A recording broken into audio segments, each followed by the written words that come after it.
நீங்கள் கர்ப்பம் தரிக்க முயற்சிக்கும் போது சாப்பிட்டீங்க அப்படின்னா அது கர்ப்பத்திற்கு தடையாக இருக்கிறது. ஒவ்வொரு பெண்களுக்குமே வாழ்க்கையில் தாய்மை என்பது மிகவும் சிறப்பு வாய்ந்தது. பல நேரங்களில் இந்த மகிழ்ச்சி அனைவருக்கும் கிடைக்கிறது கிடையாது.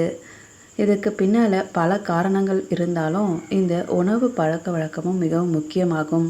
நீங்கள் தாயாக முயற்சி செய்கிறீங்க அப்படின்னா இன்றே நீங்கள் மட்டன் அல்லது பன்றி இறைச்சி போன்ற பதப்படுத்தப்பட்ட இறைச்சியை சாப்பிடுவதை தவிர்க்கணும்.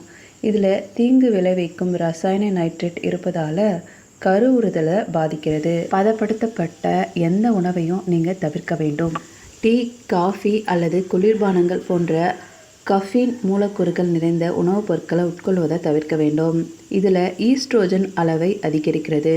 மேலும் உங்களுடைய அண்டவெடுப்பின் சுழற்சியை இது தொந்தரவு செய்யும். இதன் காரணமாக நீங்கள் கர்ப்பம் தரிப்பதில் பிரச்சனைகள் ஏற்படும்.